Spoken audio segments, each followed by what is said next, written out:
I've made a lot of videos kind of crapping on Generation 2 Bionicle, to be honest, but I did want to point out one thing that I think Generation 2 did really well, and it is the protectors. They're not perfect. For all intents and purposes, I do think that they have some flaws, notably all using the same masks, though at least we get some different flavors, right? But for what it's worth, and especially in Bionicle Generation 1's sort of later life, a lot of sets, smaller sets like these, felt pretty cobbled together. There were definitely some standouts, but one thing that I think that the protectors do very well is feel like elemental characters. Now, to some degree, you might look at something like the Protector of Stone and think, it looks a little more maybe electric or something like that, and that's fine. I don't personally care for this combination of colors specifically, even though I do think that it is complementary to a degree, but I get what LEGO was doing here, and it does work out well enough. The character looks good. One thing that I really enjoy about these protectors is, for the most part, they're pretty straightforward, all using very similar pieces, but all of them look unique and different in a lot of really admirable ways. Something that we see in a lot of these characters are these pieces here. For example, this flame or electric piece, whatever you want to consider that. And there are 4 different versions of that piece among the 6 of these protectors. The only 2 that do not have them feel appropriate in not having them. One of my favorite protectors, for what it's worth, and maybe this is a controversial take, is the Protector of Water. I really enjoy the fact that this doesn't have a traditional weapon. Yes, it functions as the weapons of all of the other sets do, but this is more like a vehicle for a small character like this, a tool, which to me sort of tells me that this world has more to it than just battles. Sure, there are some point defense mechanisms in the sense of it having these spears on the front, and of course that is a blaster at the end of the day, but you can easily picture that as some kind of engine with like lights or something on the front, and you could even honestly remove these propeller pieces and attach them to the hands if you wanted something a little bit bigger, a little bulkier, and I really appreciate that. The character in and of itself looks a little bit more bare than some of the others, but it does look good, and of course that mask is gorgeous. Yeah, again, they don't get different masks, but at the very least, classic and fun combinations of colors like dark azure and trans dark blue, or the aforementioned, previously seen, dark orange and bright neon green, trans neon green. Yeah, that's the color's name. Those are fantastic changes, and it's lovely to see. If you're not familiar with the masks of these characters, by the way, or if you maybe got into Generation 2 Bionicle before Generation 1, you might not note that this mask is essentially just a noble version of Jaller Mawri's mask. Not in the story, at least, but aesthetically, it's very similar to the Arthron. And I picked up this one specifically not just because it was red, but because this one is a little more unique than some of the others, featuring a transparent color that is not elsewhere on the character, minus these flame pieces, of course. This character features red and trans orange, but it has trans yellow on the mask, which is something kind of cool and notable. Now, we would actually get 7 protectors, sort of, with the expansion, if you want to call it that, of Ikimu. Now, I figured I'd build Ikimu separately and look at him separately, of course, but suffice to say, you do get a special mask with him as well. Sure, it's still the protector mask, a 7th color of it, whatever, but it's gold at the very least, and it feels special in that way. Maybe I would have preferred this just be solid gold, and you could see it as a powered-up mask of any of these characters. I am not personally the biggest fan of the trans light blue on Ikimu, seeing as how it was seen on the white protector as well. Personally wish he would have gotten his own color, but at the very least, I can appreciate that we got another version of the mask, because the mask in and of itself is a good design. Even if maybe you could see it as being overused here, and it did feel like LEGO was kind of going out of their way to go kind of cheap with some of these sets, some of these characters, many of them not including new pieces.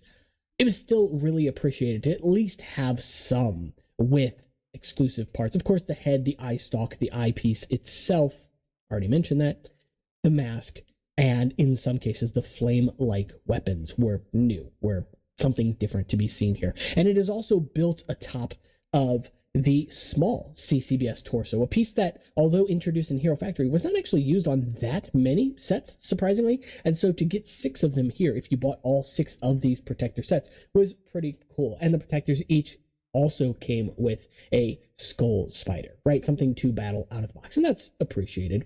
Yeah, he's missing a couple studs, and they're probably somewhere in my collection, but suffice to say, I really appreciate all of the various differences that these sets have, and some of them even have stark differences from their master counterparts. For example, that previously shown Protector of Jungle. The only bright green piece on this set is the mask. The rest uses trans bright green to stand out from the Liwa set from that same year, and I really appreciate that. There are other sets like this one here, the Protector of Ice, for example, which has a much heavier use of the trans light blue. It's more of like a forefront color for this character, making it really pop and feel like an ice character. As I've mentioned, I do have issues with some of these sets and certain choices that were made. One example of that being this one here, the Protector of Earth. Now, these are not actually the appropriate color for studs on here. They're supposed to be opaque purple. I just liked the combination here a little bit better.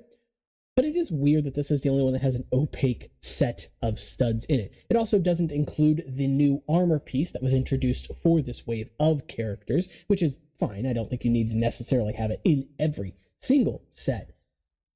I think the most interesting thing about this one specifically is this weapon. The fact that we did not get 2 of these mace pieces in this trans purple. Now, if you picked up the Quake Beast the year after, you would get a second of them, or if of course you had 2 of these, you'd get them. So like, you have the option to get more than one, but that felt a little lackluster. This was often a piece used in pairs. With that said though, I think that the protectors have a lot to offer. To a degree, they can be overpriced today. It's 2024, and a lot of people just feel like they have to make a profit on every single Bionicle set that they own, which, fair enough, sure. But that also means that there are a lot of people who will go out of their way to buy something cheap only to list it immediately more expensively. And, you know, you can have whatever arguments, whatever quarrels with that you want. That said, though, I do think that each of these sets are worth seeking out. I would honestly say even the full collection, because I feel like in this case, and this is not true for every single wave of characters, this feels like it gets better the more characters you own. The mask can get grading, sure. Owning 6 of them can be a bit pedantic, I guess. You know, if nothing else, it can get a bit boring, but at the very least, they tried to do something a bit different with these characters, and I can appreciate that. And when you have all 6 of these lined up on a shelf, it's colorful, and that's something I really appreciate. Looking back at like 2008 Bionicle, for example, when we had the Fantoka and the Mystica, and we look at the Matoran from that year, they did introduce some really cool pieces, especially the masks, but gray and black as secondary and primary colors just got kind of boring. And so to see something like this liven up the shelf, even more so than something like 2009 Bionicle, which had some very bright colors in it as well, is really appreciated. And as I mentioned, with the Akimu set as well, he does have some similarities to the Protector of Ice, using the same shield piece, just with some slight changes to it. Of course, the addition of gold instead of white. And I think the set overall looks good. That one actually has a function within the set, not just the stud launcher. And even with these sets, in these cases, they utilize 2-handed weapons on a pair of these, the Protector of Stone and Protector of Jungle, in a way that I would like to have seen more from Bionicle, allowing you to actually move the arms independently from each other. It's such a simple concept, but it's not something that LEGO does very often. It also allows this weapon to look and feel a little more bulky than it actually is. It's still an axle that it's riding on at the end of the day, but having that wider base makes it feel like a more forceful, powerful weapon, and I really appreciate that. That said, though, of course, if you wanted to go out of your way to collect all 7 of these masks, you may as well go out of your way to pick up one more, a bootleg set that unfortunately I do have trouble finding nowadays, but that comes with this mask here. The set is called Son of Kolta, and I think it's by KSZ or XSZ, whatever the brand name is. It's hard to read the logo. But that said, I have talked about it in previous videos, and this mask is a good replication of the LEGO originals. It is not a 1-to-1 match, but it is so close that you would have pretty hard time telling the differences apart between this mask and the originals. And it's nice to see that the colors here are unique as well. The silver with trans orange. That trans orange is a match for Legos, and it is fluorescent as well, while the silver is a little bit lighter than Legos flat silver, a little bit darker than pearl silver, so it's somewhere kind of in between. It's not that far off from other sets.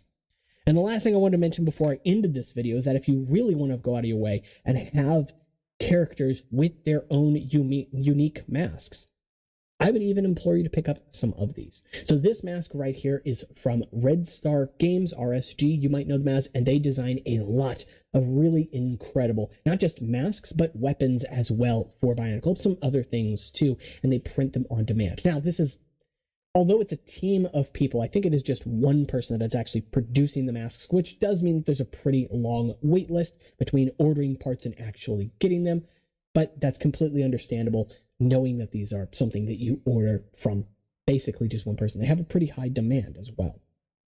With that said, they do offer the ability to paint them themselves or process them in whatever way you really like. You'd have to check that out, and I will link them in the description as well. I'm not like affiliated or sponsored by them or anything like that. They didn't ask me to do this. I just really love the product, and so I wanted to go ahead and plug them. And it's always nice to support another small creator in the Bionicle community. That said, I painted this mask, which is definitely outside of my wheelhouse, but they do offer the option to paint them as well, or you can of course get them unpainted, in which case they will be transparent, clear, resin printed masks, and they're all quite lovely. I will be getting another one of these in the future, hopefully here soon-ish. We'll see, again, depending on demand. But when that has arrived, then you guys will be seeing that one as well, because I have plans for that mask that are a little bit different from this one, and hopefully we'll be picking up the others as well. This mask specifically being their take on the Generation 2 Ruru, my personal favorite mask from all of Generation 1 Bionicle, the Noble Ruru. I love this. It goes on my Winua character, a character that you've not seen yet on camera just because I've been waiting for a specific part for ages. We'll get to that in the future. Suffice to say, if I can get the others of these as well, then I will be doing a video where I showcase all 6 of the Turaga with these masks. That's pretty much it. So again, if you want to check that one out, you can find the link for that in the description. You can also check out the Discord, Instagram, or if you want to support the channel, get some perks and help me, I guess, afford some RSG masks, you can check out the Patreon and yeah, get some perks like I mentioned. You can also subscribe because that really helps out the channel, and I will see you all in the next one. Make sure to comment your thoughts on the Protectors. What do you think about them? What do you think about Generation 2? Take care.